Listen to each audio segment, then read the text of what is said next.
The great hall of the Galactic Council stretched so wide that its far walls disappeared into a haze of distance. Thousands of alien beings filled the chamber, representing species from every corner of known space. Some floated in bubbles of methane gas. Others stood on platforms adjusted for their gravity needs. A few existed only as energy patterns, their consciousness held in shimmering fields of light. Commander Sarah Chen stood alone at the center of it all. She was a small figure in her dark blue uniform, surrounded by beings that had traveled the stars for thousands of years before humans ever discovered fire. The weight of their stares pressed down on her like a physical thing. She kept her face calm and her hands steady at her sides. Above her, High Arbiter Velmora loomed on the central platform. The Valkara leader was a being of living crystal, 9 feet tall with a body that caught and bent the light into rainbow patterns. When Velmora spoke, the voice came from everywhere at once, deep and resonant like bells made of stone. "Humanity stands accused," Velmora announced. The translation devices built into the hall carried the words to every species in their own language. "In the 50 years since joining our council, your kind has expanded too fast. You have claimed 17 colony worlds. You have built military stations and neutral zones. You have refused to limit your breeding populations. Your ambition threatens the careful balance we have maintained for 10,000 years." Sarah said nothing. She had been warned this was coming. For months, the older species had been meeting in secret, discussing the human problem. Humanity's rapid growth scared them. In just 5 decades, humans had gone from barely leaving their own solar system to having a presence in dozens of star systems. While other species took centuries to establish a single colony, humans built 3 or 4 at a time. A delegate from the Thrix Collective rose to speak. The insectoid being clicked its mandibles, and the translation came through sharp and angry. "Humans are reckless. They terraform planets without proper surveys. They breed without restriction. They arm their ships with weapons that violate 12 different treaties. They must be stopped before they consume everything." Murmurs of agreement rippled through the chamber. Sarah noticed how many species nodded or made their equivalent gestures of approval. The old powers had made up their minds before this meeting ever started. "We propose protective custody," said Ambassador Rex of the Gorlan Empire. The bear-like alien was covered in blue fur that sparked with bioelectricity. "All human colony worlds will be placed under council supervision. Human military forces will be reduced to system defense only. Human expansion will be frozen for a period of no less than 5 centuries, while your species learns proper galactic citizenship." Sarah felt her jaw tighten. Protective custody was just a polite word for conquest. They wanted to cage humanity, to keep humans from threatening the old order where ancient species made all the decisions, and newcomers stayed quiet and grateful for whatever scraps they were given. "The alternative," Velmora said, and now the voice carried clear threat, "is military action. We do not wish for conflict, Commander Chen. But the Council has mobilized a combined fleet of 12,000 warships. They are currently positioned at the edge of human space. If humanity does not accept our terms within 48 hours, those ships will advance and take by force what you refuse to give peacefully." 12,000 ships. Sarah knew humanity's entire military could field maybe 200 ships that could match Council technology. The humans had other vessels, hundreds of them, but they were system defense craft not made for the kind of war the Council could bring. On paper, this wasn't even a fair fight. It was extermination. The chamber went silent. Every being present waited for humanity's response. Some looked eager, anticipating a young species learning its place. Others looked sad, as if they regretted what was about to happen but saw no other choice. Sarah took a slow breath. She had orders from Earth, from the human government that had prepared for this possibility. For 20 years, humanity had known this moment might come. Now it was here. "I have heard your accusations," Sarah said, her voice steady and clear. The translation systems carried her words to thousands of alien minds. "I have heard your threats. Before I respond formally, I need to know something. Is this truly the choice you offer? Submission or destruction? There is no third path?" Velmora's crystalline body seemed to harden, light refracting sharply. "There is no third path. Humanity will accept guidance from its elders, or learn a harsh lesson about defying those who have maintained galactic peace for millennia." Sarah nodded slowly. She reached into her uniform jacket and pulled out a small device no bigger than her palm. She held it up where everyone could see. Several species tensed. weapon systems coming online in case this was some kind of attack. But Sarah just pressed her thumb to the device's surface. Then I am authorized to inform the Galactic Council that humanity rejects both options, she said. Instead, we invoke Protocol Genesis. Confused silence filled the chamber. Species looked at each other, checking databases, searching for any reference to this protocol. Nothing came up. No treaty bore that name. No human document they had ever seen mentioned it. What trickery is this? Demanded a delegate from the Azurn Commonwealth. There is no Protocol Genesis in any galactic charter. No, Sarah agreed. There isn't. But there is in ours. Velmora leaned forward, light scattering dangerously from the crystalline body. Explain yourself, human. What game are you playing? No game, High Arbiter, Sarah said. Just a truth we have kept hidden until it became absolutely necessary.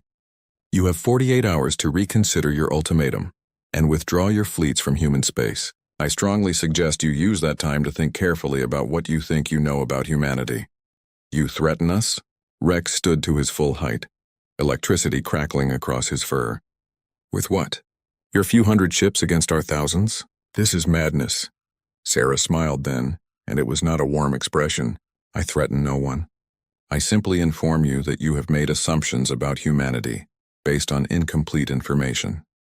You believe us to be a young species stumbling into space for the first time. You believe we borrowed or stole whatever technology we possess. You believe you understand what you face. She held up the device again. A small light on its surface had turned from red to green. Somewhere far away, systems were waking up after a sleep of millions of years. You are wrong on every count, Sarah continued. Protocol Genesis is now active. In 48 hours, you will understand why humanity has been so careful, so quiet, so patient while we watched and learned about each of you. We needed to be sure. Now we are. Sure of what? Velmora demanded. That you are not what destroyed us last time, Sarah said simply. That you are not the enemy our ancestors fought. That you deserve to know the truth before we reveal what we have been hiding. She turned and walked toward the exit, her footsteps echoing in the stunned silence. No one tried to stop her. They were too confused, too shocked by the confidence in her voice. Commander Chen, Velmora called out. What have you been hiding? Sarah paused at the doorway and looked back at the assembled might of galactic civilization. Everything, she said. The Council has 48 hours. Use them wisely. Then she was gone, leaving behind a chamber full of aliens who suddenly realized they might have made a terrible mistake.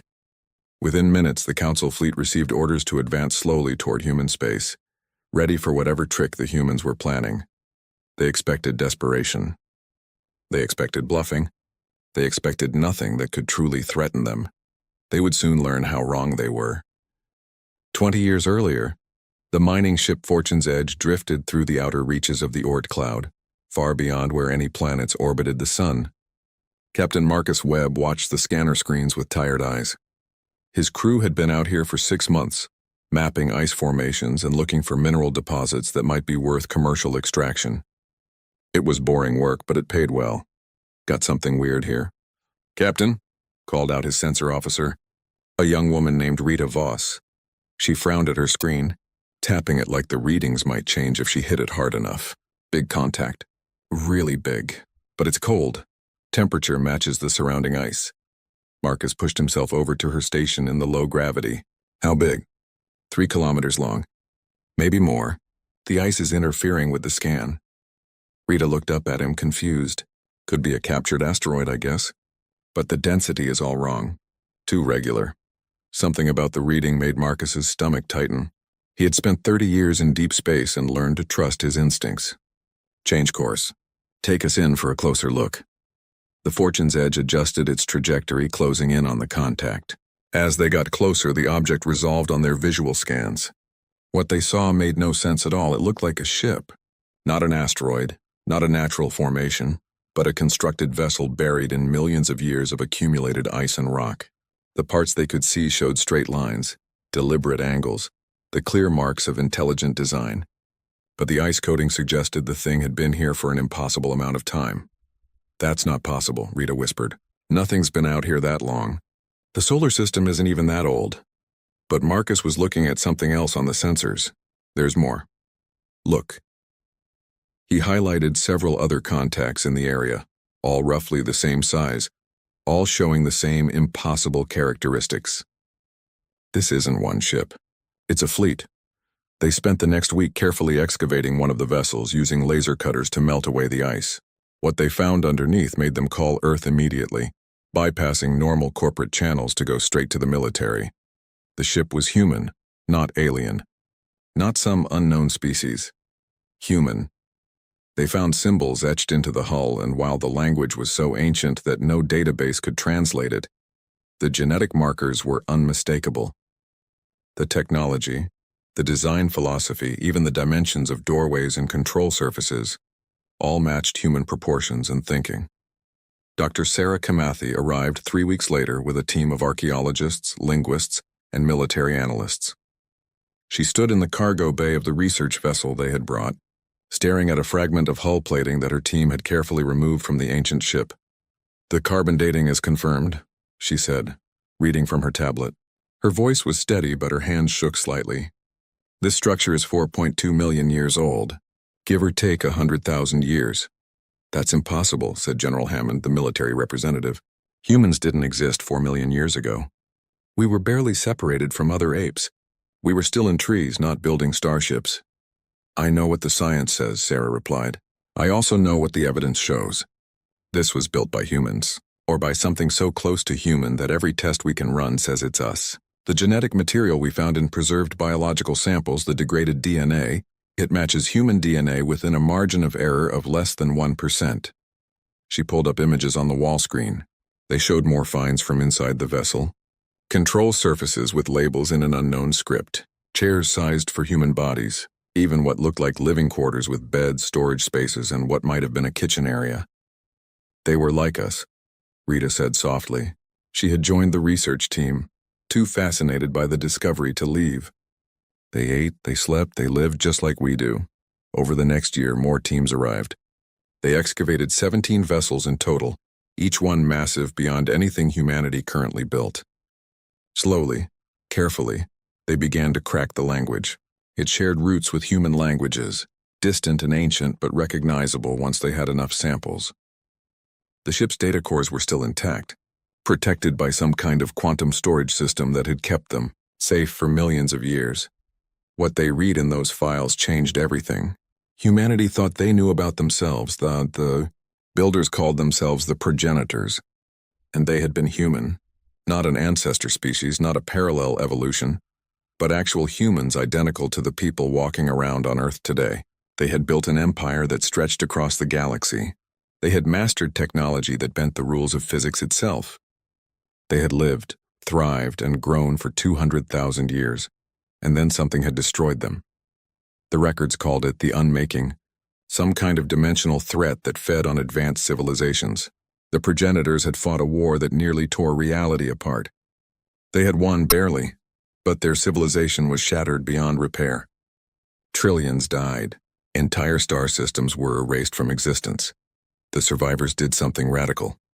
They couldn't maintain their civilization with so few left alive, and they feared that if they tried to rebuild to the same level, they might attract the unmaking again.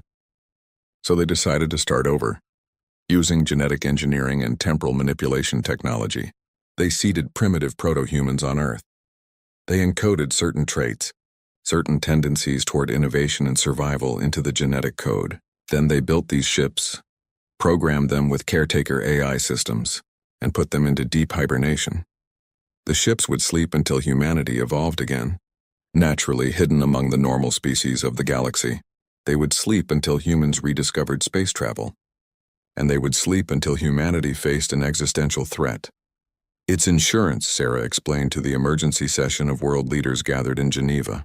"The progenitors made sure humanity would rise again, but they also made sure we would have protection if we needed it. These ships are our inheritance from a version of us that lived and died millions of years before we were born. Can we use them?" asked the Secretary General. "Can we even understand the technology?" "We're learning," Sarah said. "The AI systems are designed to teach us, to help us. But they're also very clear about their purpose. These ships exist to protect humanity from extinction-level threats. They're not tools of conquest. They're not weapons of war. They're guardians. Who decides what counts as an extinction-level threat? asked the Chinese premier. Sarah hesitated. We do. The ships respond to human command, but only if we're acting in genuine defense. The AI systems evaluate our intent. They won't wake up to help us conquer. They'll only wake up if we're truly in danger. For the next 20 years, humanity kept the discovery absolutely secret. They built research facilities in the deep ice of the Oort cloud, hidden from any possible observation. They reverse-engineered what technology they could, making great leaps in energy systems, material science, and quantum computing. But they couldn't truly operate the ancient warships, not yet. The technology was too advanced, built on principles humanity was only beginning to understand.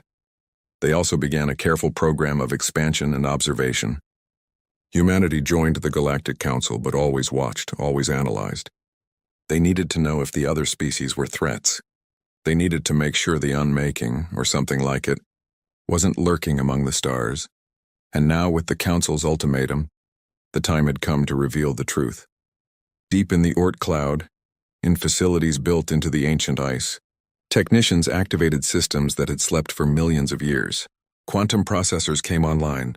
Power cores that operated on zero-point energy began to hum with life.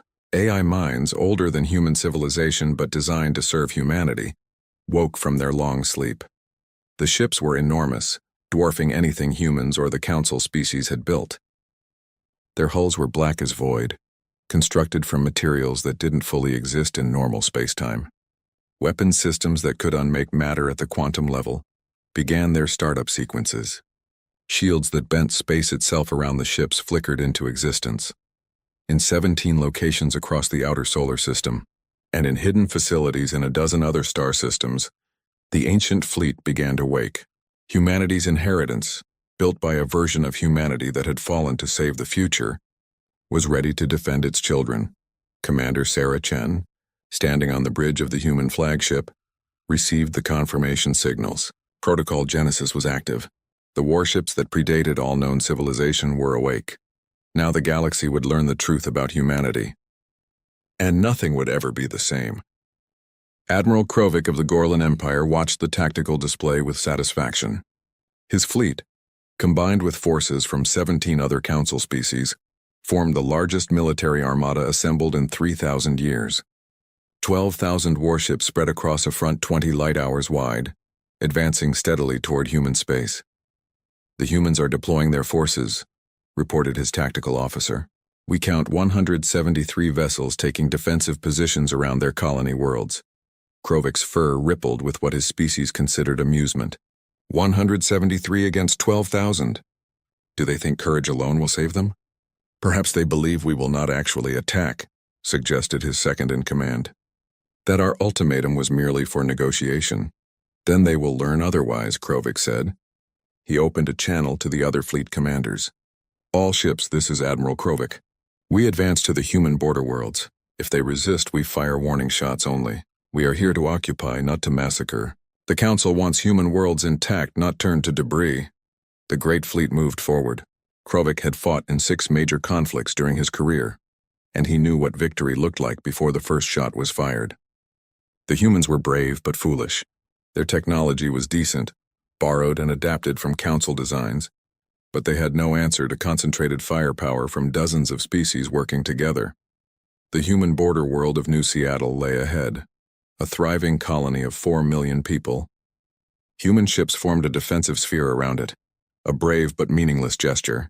Krovik prepared to order the standard overwhelming display that usually made defenders surrender without bloodshed.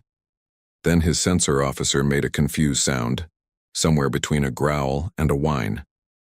Sir, we're detecting spatial anomalies. Multiple contacts appearing across all fronts. I don't understand these readings. They're showing mass signatures that are impossible. Explain, Krovik demanded. Something is emerging from quantum fold space, but the mass readings say objects the size of moons are appearing. That can't be right. Nothing that large could use fold space technology. The energy requirements would be astronomical. The tactical display updated, and suddenly Krovik was seeing contacts appear across his entire fleet formation. Not dozens, not hundreds. Thousands of new contacts, each one registering as enormous, each one appearing from seemingly nowhere. Visual confirmation? Krovik asked, his voice tight. The main screen shifted to show external cameras. What Krovic saw made his blood run cold. Ships were appearing, massive beyond any scale he had ever encountered. Each vessel was at least 3 kilometers long, some even larger. Their hulls were absolutely black, not just dark but seemingly absorbing light itself. Strange symbols covered their surfaces, symbols that hurt to look at directly, as if they existed in more dimensions than the eye could process. Where did they come from? Someone whispered on the command channel. Count them, Krovic ordered. I need a full count. The tactical officer worked frantically at his station. Still counting, Admiral. So far, over 2,000 contacts. No, 3,000. Sir, they're still appearing. They're everywhere. Between our ships, around the human worlds, behind our formation. It's like they're surrounding us. Krovic checked the data himself, unable to believe what he was hearing. The human fleet of a few hundred ships now had backup that numbered in the thousands. Ships that were bigger, denser, and according to sensors, operating on principles that physics said shouldn't be possible. Energy readings are off the scale, reported the science officer. These vessels use power generation systems that make our reactors look like chemical fires. And their hulls, Admiral. My scans can't determine what they're made of. The material exists partially outside normal space-time. A message came through on all channels, human and council. Commander Sarah Chen's voice, calm and clear. Council fleet, you are now surrounded by humanity's true military capability. These are the warships we have kept hidden while we learned about you. While we determined if you were friends or threats. We ask you again, withdraw your forces and negotiate in good faith. There need be no violence today. This is impossible, someone said on the command network. Krovic thought it might have been Admiral Velkos of the Thrix Collective. Where were these ships built? How did you hide construction on this scale? Sarah's response was measured, each word carefully chosen. These ships were not built recently. They are our inheritance from those who came before. You asked what we were hiding. This is the answer. Humanity is not new to the stars. We are returning to them. Krovic opened a private channel to the other fleet commanders. Analysis. Can we fight these vessels? Unknown capabilities, responded Fleet Master Gorth of the Azuran Commonwealth. But there are 3,000 of them and 12,000 of us. Numbers still favor us. My sensors detect weapon systems charging, warned Admiral Velkos. Multiple vessels are bringing their primary weapons online. On the main screen, one of the massive black ships moved forward. It was alone, separating from the others, approaching the Council fleet without hurry. Krovic checked the designation the computers had assigned it.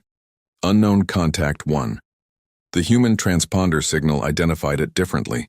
Predecessor 1 Council Fleet. Sarah Chen's voice came through again. That vessel is designated Predecessor 1. It is the command ship of our ancient fleet. I am about to authorize a demonstration of its capabilities. This is not an attack. This is a warning. I suggest you observe carefully. The massive ship came to a stop 300,000 kilometers from the nearest Council vessels. Something on its hull opened. A port or weapon system that glowed with a light that shouldn't exist, a color that wasn't quite in the visible spectrum. All ships, emergency shields, Krovic shouted. Brace for attack. The weapon fired.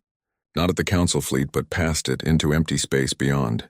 The beam that emerged was thin, no wider than a meter. But what it did to space itself made every physicist in the fleet question their understanding of reality. Space tore. Not the space that existed in their dimension, but space itself, the underlying fabric of the universe. The beam created a line of absolute nothing, a void where matter, energy, and even the quantum foam that filled vacuum simply ceased to exist. The tear was 50 kilometers long and lasted for 3 seconds before reality slowly, painfully flowed back to fill the gap. Every sensor in the Council fleet screamed alerts. Every AI system flagged the event as impossible. Every living being watching understood one thing. If that weapon had fired at the fleet instead of past it, thousands of ships would have been erased from existence. Silence filled the command channels. No one knew what to say. No one knew what to do. That is one weapon from one ship, Sarah Chen said quietly. We have 3,000 such ships. Each carries dozens of weapon systems, most of which operate on principles your science has not yet discovered. Our shields bend space-time itself, making us nearly impossible to hit. Our engines fold reality, letting us move faster than anything you possess. Our AI systems are older than your recorded history and smarter than your best computers. She paused, letting the implication sink in. But we do not want to use them. We do not want war. We spent 20 years hiding these capabilities while we learned about you. While we determined if the galaxy held friends or ancient enemies, we have concluded that you are not our enemies, but neither will we submit to threats. Krovic found his voice, though it came out rougher than he intended. If you possess such power, why hide it? Why pretend to be weak? Because power without wisdom leads to destruction, Sarah replied. Our ancestors learned that lesson. They possessed technology like this, and it made them arrogant. They grew careless. When a true threat emerged, they were unprepared because they thought themselves invincible. They nearly went extinct. We will not repeat their mistakes. You said these ships are your inheritance, said Admiral Velkos. From who? Humans have been in space for only a century. Where did these vessels come from? That is a long story, Sarah said. One I am prepared to tell, but only if you are prepared to listen. I propose we cease hostilities immediately. Withdraw your fleet to neutral space. Send representatives to meet with us. Let us explain what humanity truly is and what we offer the galaxy. Krovic looked at the tactical display, at the thousands of impossible ships, at the power readings that broke every scale, at the 3-second tear in reality that was still making his sensors glitch. He thought about the Council's ultimatum, about their threats and demands. Council fleet commanders, he said over the command channel, we need to vote. Do we engage or do we withdraw to negotiate? The vote was swift and unanimous. When facing power this overwhelming, when seeing weapons that could erase matter itself, pride seemed like a poor reason to start a war. Commander Chen, Krovic said formally, the Council fleet will withdraw to neutral space. We accept your offer of negotiation, but we demand answers. The galaxy has a right to know what humanity has been hiding. Agreed, Sarah said. He could hear relief in her voice. Thank you, Admiral. You have made the wise choice. The truth will shock you. The truth will change everything you think you know about galactic history. But the truth needs to be told. For all our sakes. The Council fleet began its withdrawal, moving slowly back from human space. The ancient warships did not fall. The meeting took place on the neutral station Harmony's Rest, a massive diplomatic facility that orbited a star roughly halfway between human and Council space. Every major species sent representatives. The chamber was even larger than the Council Hall, designed to accommodate the historic moment everyone knew was coming. Commander Sarah Chen stood before them all, with Dr. Sarah Kamathi beside her. Behind them, holographic displays waited to show the evidence they had gathered over 20 years of secret research. The weight of what they were about to reveal pressed down on Sarah's shoulders, but her voice remained steady. 20 years ago, she began, a human mining ship made a discovery in the outer reaches of our solar system. What they found changed everything we thought we knew about ourselves. I'm going to show you what we discovered, and then I will explain what it means. The displays lit up, showing images of the first excavation, the massive ships buried in ancient ice, the artifacts recovered from inside, the genetic samples that matched human DNA despite being millions of years old. Gasps and confused murmurs rippled through the assembled delegates. High Arbiter Velamora leaned forward, light refracting sharply through crystalline features. You found ancient vessels in your system? Ships from some precursor species? Not precursor, Sarah said quietly. Predecessor. Those ships were built by humans. By people genetically identical to us who lived and died 4 million years ago.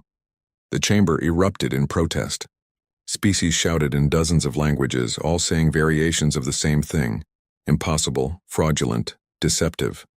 Humans had evolved recently. Galactic surveys confirmed it. Earth showed signs of only recent industrial development. The timeline didn't work. I know how it sounds, Sarah said, raising her voice to be heard over the noise.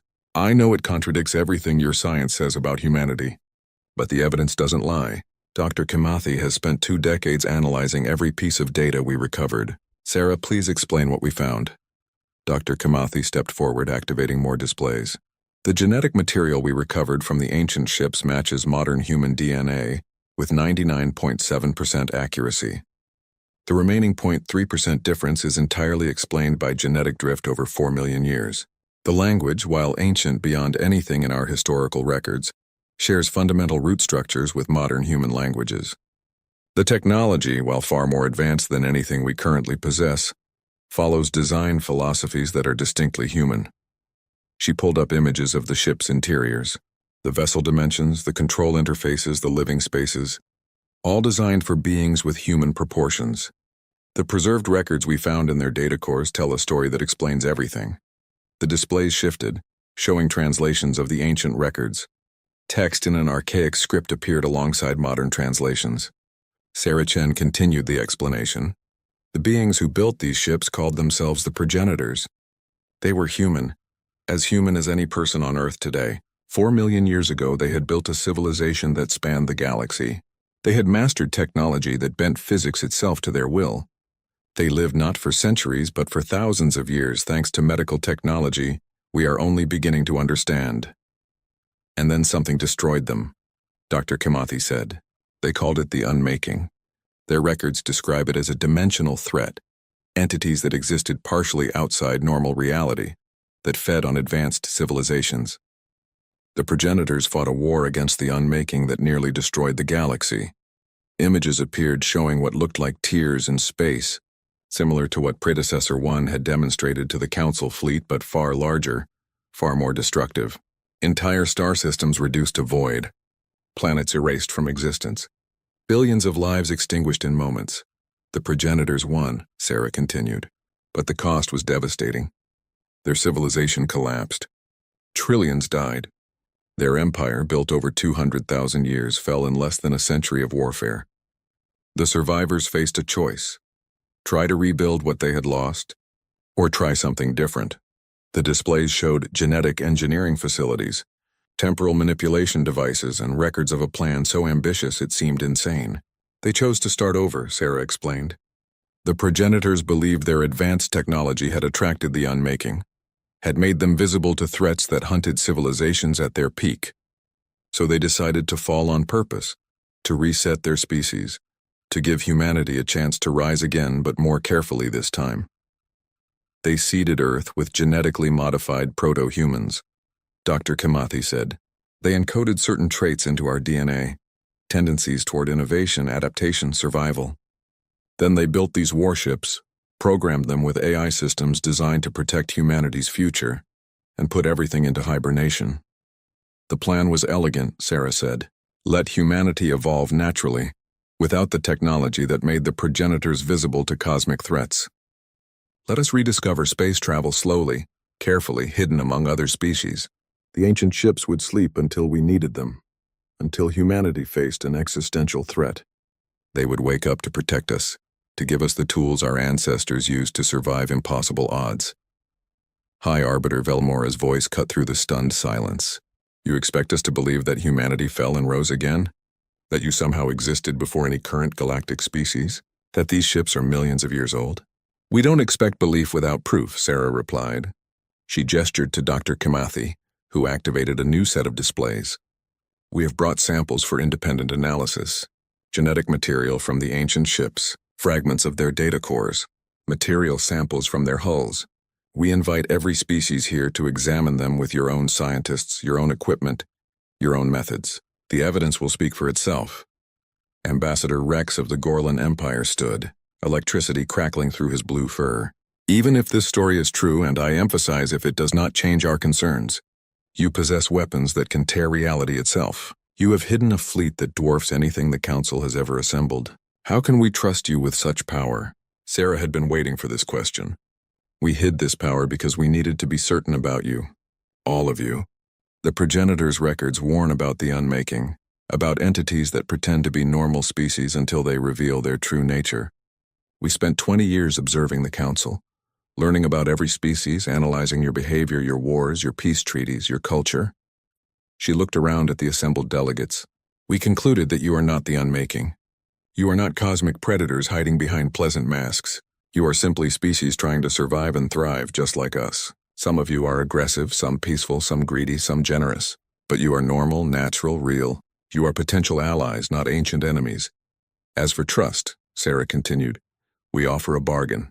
We will share the truth about our history, about the progenitors, about the technology they left behind.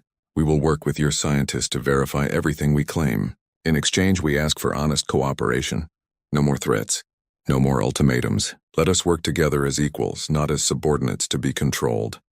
A delegate from the Meridian Union, a species of flowing energy beings, spoke in tones like wind chimes. You speak of cosmic threats of the unmaking. Do you believe this threat still exists? Dr. Kamathi fielded this question. We don't know. The progenitor records suggest they defeated the unmaking 4 million years ago, but they were not certain they destroyed it completely. They put safeguards in place, built these guardianships because they feared the threat might return. Whether it still exists or not, we cannot say. But, Sarah added, if it does exist, we would rather face it with allies than alone. The progenitors fell because they grew arrogant and isolated. We will not make that mistake. Humanity alone, even with these ancient ships, might not be enough to face a cosmic-level threat.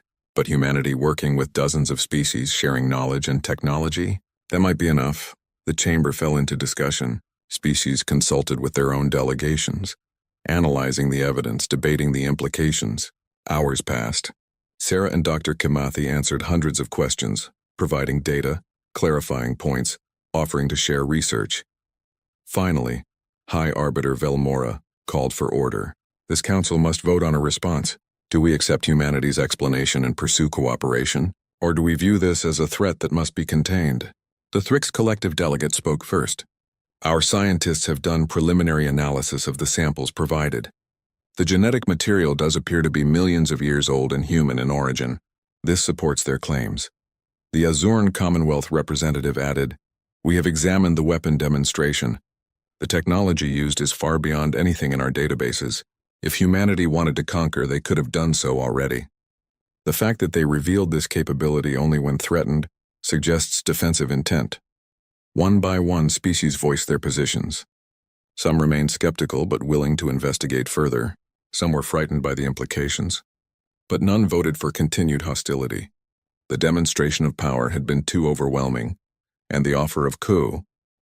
3 months after the confrontation, the galaxy looked very different. Joint research teams worked in the Oort cloud, carefully studying the ancient progenitor vessels under the watchful guidance of human scientists. Species that had threatened war now sent diplomats and scholars to learn about humanity's impossible history. The story of the progenitors spread across thousands of worlds, fascinating some and frightening others, but not everyone accepted the new reality. In the Velkara home system, deep within the crystal cities that had stood for 10,000 years, the High Council of Crystalline Elders met in secret. High Arbiter Velamora stood before them, light refracting anxiously through the crystalline body. The other elder, Krelnak, has been speaking. One of the ancient Velkara said. The being was twice Velmora's size, its crystal structure dark with age. He claims humanity's rise threatens our position. He believes we should act before they grow stronger. Krelnak is wrong, Velmora said firmly. Humanity has proven they seek cooperation, not domination. Attacking them would be suicide. Did you not see what their ancient ships can do? We saw a demonstration meant to frighten us, the elder replied. But demonstrations can be faked. Perhaps humans have only a few such weapons. Perhaps they bluff with these stories of ancient heritage. Krelnak believes we should test their strength quickly, before they have time to prepare. Before Velmora could respond, alarms began shrieking throughout the crystal cities. The Velkara military, without authorization from the High Arbiter or the Council, had launched an attack on human space. Krelnak had acted on his own, taking control of 6 battle fleets and sending them toward the human colony of New Harmony. Madness, Velmora whispered, rushing toward the communication center. This is madness. He will doom us all. Far away in orbit around New Harmony, the attack arrived with little warning. 6 Velkara fleets, nearly 2,000 ships dropped out of faster-than-light travel, and immediately opened fire on the human defensive platforms. The attack was sudden, vicious, and determined. On Earth, in the command center beneath Geneva, alarms screamed as the assault registered on long-range sensors. Commander Sarah Chen was pulled from sleep and arrived at her station within minutes, her mind racing through possibilities. Status, she demanded. Velkara attack on New Harmony, reported the tactical officer. 6 fleets, approximately 2,000 vessels. They've destroyed our outer defensive platforms and are advancing on the colony itself. 4 million civilians on that world, Commander. Sarah's jaw tightened. They had tried peace. They had revealed the truth. They had offered cooperation. and still someone chose violence. Are the progenitor ships active? Predecessor 1 is already moving, the officer confirmed. It detected the attack and is en route to New Harmony. Estimated arrival in 4 minutes. Just one ship? Sarah asked. The AI system designated it as sufficient for the threat level. Predecessor 1 is asking for confirmation to engage with non-lethal force if possible. Sarah took a deep breath. This was the moment that would define how the galaxy saw humanity going forward. Too gentle and others would test them. Too violent, and they would become the threat they claimed not to be. Confirmed. Non-lethal containment. Show them our power. But do not massacre them unless you have absolutely no choice. At New Harmony, the Velkara fleet pressed their attack. Admiral Krelnak himself commanded the assault from his flagship, convinced that humanity's ancient fleet was a myth or at least greatly exaggerated. He believed that a quick, decisive strike would shatter the human bluff and restore Velkara dominance. Then space rippled, and Predecessor 1 arrived. The massive black vessel appeared between the Velkara fleet and New Harmony, its 3-kilometer bulk seeming to absorb all light around it. It made no broadcast, issued no warnings. It simply acted. Systems activated across the ancient warship, technology that worked on principles the Velkara had never encountered. The ship didn't fire weapons. Instead, it projected a field invisible to the eye but devastating in effect. Time itself began to slow around the attacking vessels. Krelnak watched in horror as his ships began to freeze in space. Not physically, but temporally. The vessels hung suspended, their weapons fire dying mid-shot, their crews frozen in moments that stretched toward eternity. The effect spread across his entire fleet in seconds, touching 2,000 ships and locking them into temporal stasis. The flagship shuddered as the field reached it. Krelnak tried to order evasive maneuvers, but his crew moved slower and slower, their actions taking minutes instead of seconds. He watched the chronometer on his display, seeing time dilate, seeing seconds stretch into hours from his perspective, while the universe outside moved at normal speed. Then everything stopped. The flagship hung dead in space, frozen alongside every other vessel in the attack fleet. 2,000 Velkara warships trapped in temporal bubbles, their crews alive but locked outside normal time flow. Predecessor 1 sent a transmission to both the human colony and to council space. The voice that spoke was artificial, but carried weight and authority that came from millions of years of purpose. This is Predecessor 1, Guardian Fleet Primary, the AI announced. An attack has been made on humanity. The attackers have been contained without loss of life. All vessels in temporal stasis will be released once appropriate authorities arrive to take custody. This is humanity's response to aggression. We defend, we contain, but we do not destroy unnecessarily. Let all witnesses carry this message to the galaxy. On Earth, Sarah Chen watched the display showing 2,000 frozen warships hanging in space around Predecessor 1. The ancient vessel had stopped an entire invasion fleet without firing a single destructive shot. The demonstration of power was even more impressive than the earlier warning. My God, someone whispered in the command center. They're not hurt? Sensors show all life signs normal, the tactical officer confirmed. The ships are intact. The crews are healthy. They're just stopped, frozen in time. Sarah allowed herself a small smile. The progenitor AI had chosen perfectly. Show overwhelming power but also restraint. Prove that humanity could defend itself absolutely, while also showing they had no desire for slaughter. It was a message the galaxy needed to see. Within hours, representatives from the council arrived at New Harmony, led by High Arbiter Velmora personally. The Velkara leader's crystalline body seemed dim with shame as the diplomatic vessel approached the frozen fleet. Commander Chen, Velmora said over the communication channel, I offer my species' deepest apologies. Krelnak acted without authority, without sanction. He will be removed from all positions of power and punished according to our laws. Please release our people. We beg for mercy. Sarah had been authorized to speak for humanity in this moment. She chose her words carefully, knowing the galaxy was watching. High Arbiter, humanity does not desire vengeance. We understand that every species has elements that resist change, that fear what they don't understand. Krelnak made a mistake, but his people should not suffer eternally for it. She signaled to Predecessor 1. Release them. Let them return home. Let them carry the message that humanity defends but does not seek to punish. The ancient warship complied.